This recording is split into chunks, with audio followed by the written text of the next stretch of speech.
Yeah. You know, Jesus was killed as an insurrectionist. Well, he died a political criminal. He died a by political the most vicious empire of its day, Yeah. the Roman Empire, very much like the American Empire of our own day. Let's talk about contemporary American empire. We just saw the neoliberal triumphalism last night of Hillary Clinton. Not a lot to talk about empire. You didn't hear anything about innocent people, U.S. drones dropping bombs on the babies. We didn't hear anything about Israeli occupation. We didn't hear anything about what's going on in Latin America.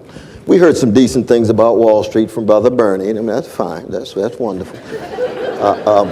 But we didn't hear about democratic complicity and all of that. Well, exactly, and intellectual complicity, and the mass media complicity, and the culture industry complicity, and the academic complicity as well. Give us some sense of where we are now in light of these magnificent individuals and movements that you lay bare in this wonderful text that you've done. Well, we lost our movements. They were eviscerated in the name of anti-communism. Our greatest resistance figures and intellectuals, W.E.B. Du Bois, were turned into pariahs. How old was Du Bois? He was handcuffed. He was... February 13th, 1951. He was born on February 23rd, 1868. So that means he was 83 years old. He had 12 years to live. He died at 95. He's handcuffed. One visitor at 31 Court Street, Brooklyn Heights, in the greatest borough in the world, Brooklyn. That's Du Bois. Not one visitor was the most popular Negro in the world in 1939, but he's under house arrest in Philadelphia, named Paul Robeson. And thank God Harry Belafonte and William Attaway and Oliver Killens and a few others had access to Du Bois with his magnificent wife, Shirley Graham Du Bois. But here, this towering figure under surveillance, under government subordination in a certain sense, even though he was not incarcerated. But the quote that I put forward, 1957, was the first novel in the trilogy. This is his love letter to the younger generation, called The Ordeal of Manzart. Was precisely his wrestling with what kind of life have I lived? Can I pass it on to the next generation? Because people have forgotten my name. Historical erasure, which is one of the ways in which you ensure that integrity is not vital if memory is erased, because you can't have that ancestor appreciation. You can't have that wind at your back, as it were. So I hear exactly what you're saying in terms of our present day, and yet, you know, we live in the age of Ferguson, and that's a beautiful thing. That marvelous militancy among the younger generation puts a smile on my face, because they're hungry and thirsty for not just the memory, but for the enactment and embodiment of courageous thought, courageous action, and willingness to stand in the face of overwhelming odds. Highly militarized police departments, facilitated by who? Neoliberals, Obama, and Republicans together. Very much like the imperial policy. And they get all upset. How come Ferguson looks like Baghdad? You voted for it. You remember? You remember? Yes.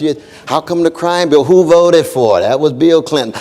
Welfare, that was Bill Clinton. Oh, yes, we remember. How come the banks are doing us in with greed? You deregulated. You the one who repealed Glass-Steagall. Oh, yeah.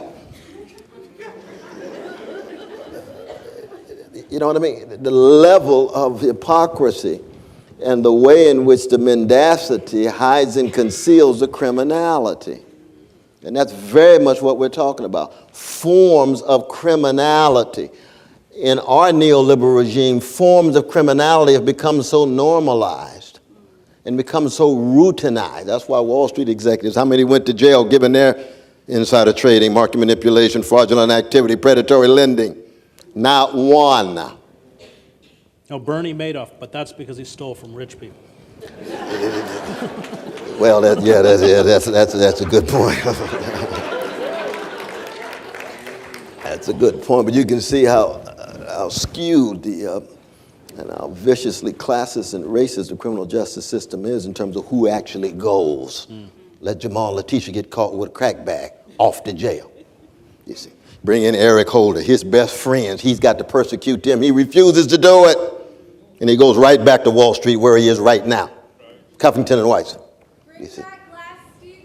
Well, that would be a nice step, but we need more than that, my dear sister. But yes, that's a good, I agree. That would be a very, very important step. But where are we now in terms of the need for rebellious spirit, courageous thought and action to somehow keep track of the criminality and mendacity that is so pervasive these days? Once any cabal, whether it's military, oligarchic, monarchic, seizes power totally, it engenders political paralysis. I watched this in Yugoslavia. In essence, you have, which we have with the Democratic Party, figures like Clinton and Obama, a self-identified liberalism that is a faux liberalism. So it speaks in the traditional feel your pain language of liberalism, but assiduously serves the interests of that oligarchic corporate cabal. And that means that the government is thrown into crisis because it is unable to respond to the rights, grievances, injustices, most basic needs of the citizenry. And all of that is getting worse in the name of austerity. The most dangerous institution in America is the war industry and the military. They are doing what in late empires these forces always do, which is expand beyond the capacity of empire to sustain imperialism and military adventurism. Officially, we spend a little less than 54% of discretionary spending on the military, but that masks all sorts of other spending, veterans affairs, nuclear weapons, and the whole black budgets, especially the intelligence budgets that we're not allowed to see. By some estimates, we're spending up to $1.6 trillion a year on war. And total war, which was imposed upon us by the corporatists after World War II, who conspired with the militarists not only for profit, but to make war on those social movements that had both a political and an economic agenda. And so the country is disemboweled physically, our infrastructure is crumbling, our unemployment figures are completely fictitious. I think the LA Times last year ran a story saying that in real terms, we probably have at least 17% unemployment, and that doesn't count underemployment. So the average worker at Walmart works 28 hours a week. The salary puts them below the poverty line, and they get applications for food stamps courtesy of the Walton family, which makes $11,000 an hour, so they can subsidize their greed. And the creation of that system, because we have been rendered, because money has replaced the vote, because we essentially have been rendered powerless. It doesn't matter what we want. I mean, nobody wanted the bailouts of 2008. Constituent calls were 100-1 against those bailouts. Across the political spectrum, they pass anyway. Nobody wants wholesale surveillance. Nobody wants all of their private and personal information captured by the government and stored in perpetuity in government. Nobody wants it. Nobody wanted, as you came and sat with me when we sued Barack Obama in federal court over Section 1021 of the National Defense Authorization Act. He should be impeached. And so this was Section 1021 permits the U.S. military to, in times of crisis, carry out domestic policing, overturning over 150 years of domestic law, to seize U.S. citizens who, quote unquote, substantially support. That's not material support, that's not a legal term. Al-Qaeda, the Taliban, or associated forces, another nebulous term, strip them of due process and hold them indefinitely in military detention facilities. In that 2-year, we won in the Southern District Court of New York. Obama challenged it. The appellate court unfortunately denied our standing. We didn't manage to get to the Supreme Court in this law. But when they ran an opinion poll in the course of that 2-year legal battle, that had a 97% disapproval rating. But it passed anyway.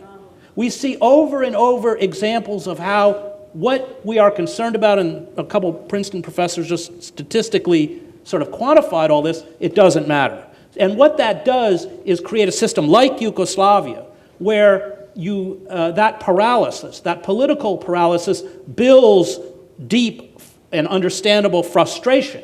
We're watching, what severe repression and an inability to deal with the most elemental forms of justice are doing right now in Palestine and Israel.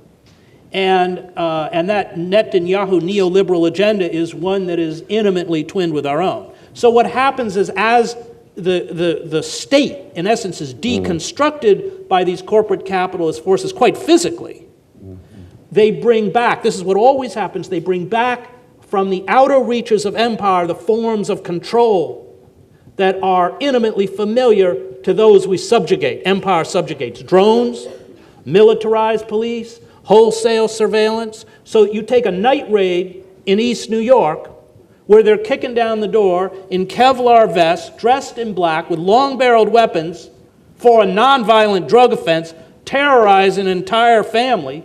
It looks no different than a night raid in Fallujah. And that's what happens when empires die. The harsh, brutal, violent forms of control that empire has perfected on what Frantz Fanon calls the wretched of the earth soon become intimately familiar in the heart of empire itself.